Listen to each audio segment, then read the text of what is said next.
My name is Russell Maryland. I'm 52 years old, and I live here in the Dallas-Fort Worth Metroplex.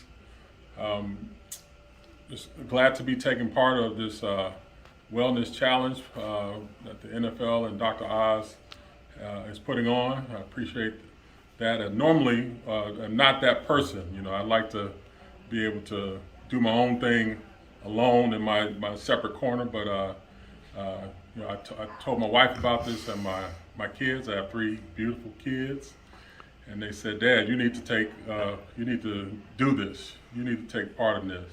Great. And I said, "You know what?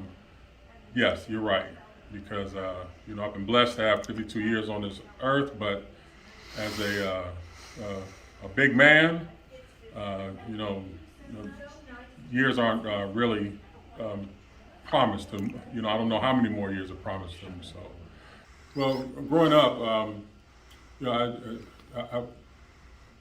I wasn't always big. I was a tall kid, but up until about 3rd grade, you know, I can remember going out for recess, and in the years before, you know, I could run and keep up with the best of them. But then this year, about my 3rd grade year, I gained a lot of weight. And you know, it was noticeable when I went out to recess and tried to keep up with the kids, and I could keep up, but for very short periods of time. And I'd have to go back and say, "Hey, just hold on a second. I'll get back with you on the next run," you know. And so that's when I first started noticing that, like, hey, man, you know, something's changing within me. So and that was tough, having to deal with that, but. You know, as a kid, you just kind of you have that resilience, and you move on, and you kind of make do, and that's what I did. But then going into high school, I was you know, went from a big kid to you know, a big young man, and in my teenage years, 14, 15, 16, I used that weight, so to speak, to play football, and you know, I kind of. It worked for me, because as a big young fella, I could move guys out of the hole. I could move guys, you know, and push them back to the quarterback and make a couple sacks. So, you know, you were celebrated, so to speak, for being a big kid playing football, because it was I used it for the sport. But that didn't, you know, when you're outside of limelight and you're not playing under the lights, you're still, you know, you're fat, and people and young kids will make jokes, as they did, and it was tough. It was tough, but you know, my father was a big man, still is a big man. He's still alive, and you know, my father instilled in me, like, hey, man, you know, you're in Maryland, you're gonna be big, you know, that's just that. So I learned to, I guess, tough it out, and just be the fat kid, and use it, you know, once a year, you know, when I'm playing football, and then kind of suffer in silence for the rest of the year. So, you know, it was kind of an up and down experience like that. You know. Great. But then I went to college.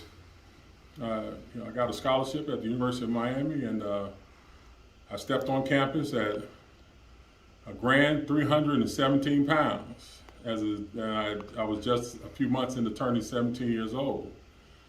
And down at the University of Miami, where they were working hard, they had extremely good players, and they had some great coaching. I knew that this 317 pounds wasn't going to be a good thing and wasn't going to last. So being away from home, being away from the Doritos and the hamburgers and the pizzas, you know, whenever I wanted them, I was down in Miami with the mangoes and the pineapples and all of the good fruits and vegetables that I would normally have eaten. And plus, I didn't have any money, so I got what I could. And along with that, and eating a lot better, I sweated it out in the field. Ran lots of 110-yard sprints, lifted weights in that hot, Miami, South Florida tropical sun. And in about 6 months, I had lost 50 pounds, and I was down to under 270. You know, I started to work from there. I was feeling good about myself, and that was the first time in my life that I felt in control of my weight. And slowly but surely worked into the starting position, and I built up a lot of muscle, and played on some successful collegiate teams there back in the late 80s. Tell Go about your pro career. Yeah. Okay. So, moving on from college after winning 2 national championships, being at a solid, a stable 270-ish pounds, went into the pros, played for the Dallas Cowboys, the Oakland Raiders, and the Green Bay Packers. And early in my career, I played a defensive tackle position, and was here in the Dallas-Fort Worth area. A lot of heat, a lot of working out. The same coach, Jimmy Johnson, who ran a tight ship, so there was no weight gain there. I just learned more and more until my mid to late 20s about what good health was, but not necessarily knowing what good nutrition was. I guess there were things out there, but you know, as a young man, you think you know it all, and you know, and similar when I was at Oakland in my later 20s, you're working so much, you're burning so many calories every day. You're burning thousands of calories a week. You're burning hundreds of calories during the course of a game. You know, you could keep weight off. It was easy to keep weight off, even if you were eating not so optimally, you know, great. And that's what I think I was doing. I know I was doing that. And as I went to Green Bay in my 29th and 30th year of life, a little bit colder. I was still burning lots of calories, but still wasn't eating the best. And I was there 1 year, and I gained a lot of weight. And they told me I could be a nose tackle. And I was like, okay, well, nose tackle needs to be a little bit heavier. So they say, you can get up to about 305. I said, okay, great. I was headed that way anyway. Well, I ended up at about 317 when I actually was done at Green Bay, and that was it. It's like, hey, I was cut about a week before 9/11, and everything just, you know, didn't be able to get a chance to ride off into the sunset, and you know, be celebrated as a guy who played 10 years in the NFL. I mean, it was just like that. Bam, September 2nd of 2001. That was it, and no more cheers. The guys were going ahead playing the season, and I was done. I was at home, left to my own devices.